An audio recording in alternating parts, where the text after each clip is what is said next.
योना की प्रेरणादायक कहानी। योना की कहानी बाइबल के पुराने नियम की योना की पुस्तक में मिलती है।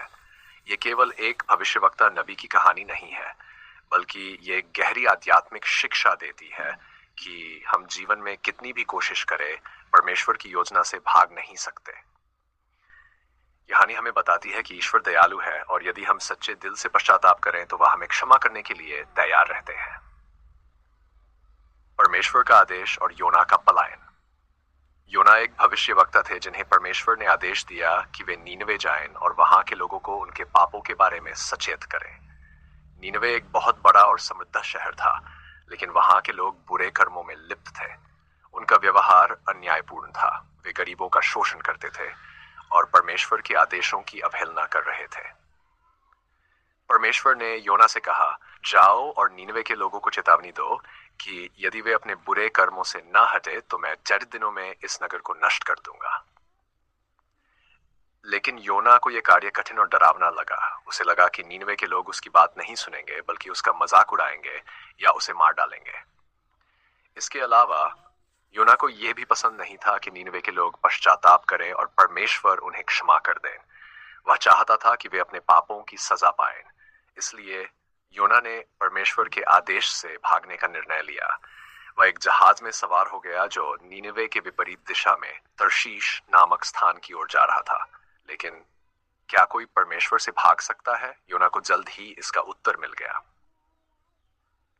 समुद्र में तूफान और मछली का निगलना। जब योना जहाज में था, अचानक समुद्र में एक भयंकर तूफान आया। लहरें इतनी ऊंची थी कि ऐसा लग रहा था कि जहाज डूब जाएगा। नाविक घबरा गए और अपने अपने देवताओं से प्रार्थना करने लगे, लेकिन तूफान शांत नहीं हुआ। आखिरकार नाविकों ने आपस में चर्चा की और फैसला किया कि वे लौट चिट्ठी डालकर यह पता लगाएंगे कि इस आपदा का कारण कौन है। जब उन्होंने ऐसा किया तो लौट योना के नाम पर निकली। नाविकों ने योना से पूछा, तू कौन है और इस तूफान का कारण क्या है? योना ने स्वीकार किया कि वह परमेश्वर से भाग रहा था और यह तूफान उसी के कारण आया था। उसने नाविकों से कहा, अगर तुम मुझे समुद्र में फेंक दोगे तो यह तूफान शांत हो जाएगा। नाविक पहले तो संकोच कर रहे थे, लेकिन जब तूफान और तेज हो गया तो उनके पास कोई विकल्प नहीं बचा। उन्होंने योना को समुद्र में फेंक दिया। जैसे ही योना पानी में गिरा, तूफान तुरंत शांत हो गया। ये देखकर नाविक बहुत डर गए और उन्होंने परमेश्वर की महिमा करने लगे। लेकिन कहानी यहीं खत्म नहीं हुई। जैसे ही योना समुद्र में गिरा, एक विशाल मछली ने उसे निगल लिया। योना 3 दिन और 3 रात तक उस मछली के पेट में रहा। योना का पश्चाताप और उद्धार। मछली के पेट में रहते हुए योना ने महसूस किया कि वह परमेश्वर से भाग नहीं सकता। उसने अपने किए पर पश्चाताप किया और परमेश्वर से प्रार्थना की, हे प्रभु, तू दयालु है। मैंने तेरी आज्ञा नहीं मानी और भागने की कोशिश की, लेकिन अब मैं तुझे पुकारता हूं, तू मुझे बचा ले। परमेश्वर ने योना की प्रार्थना सुनी और उसे क्षमा कर दिया। तीसरे दिन मछली ने उसे समुद्र किनारे उगल दिया। नीनवे में प्रचार और लोगों का पश्चाताप। इस बार योना ने परमेश्वर की आज्ञा का पालन किया और नीनवे पहुंचा। उसने पूरे नगर में घूम घूम कर घोषणा की, यदि तुमने अपने बुरे कर्म नहीं छोड़े तो 4 दिनों में यह नगर नष्ट हो जाएगा। नीनवे के लोगों ने योना की बात को गंभीरता से लिया। उन्होंने महसूस किया कि वे गलत रास्ते पर थे और परमेश्वर की दया के पात्र नहीं थे। उन्होंने उपवास रखा, रो रो कर पश्चाताप किया और अच्छे कर्म करने का प्रण लिया। नीनवे के राजा ने भी अपने राजमहल से उतरकर सामान्य लोगों की तरह वस्त्र पहने और प्रभु से क्षमा मांगी। परमेश्वर को उनका पश्चाताप सच्चा लगा और उसने नीनवे को नष्ट नहीं किया। योना की नाराजगी और परमेश्वर का उत्तर। जब योना ने देखा कि नीनवे नष्ट नहीं हुआ तो वह बहुत नाराज हो गया।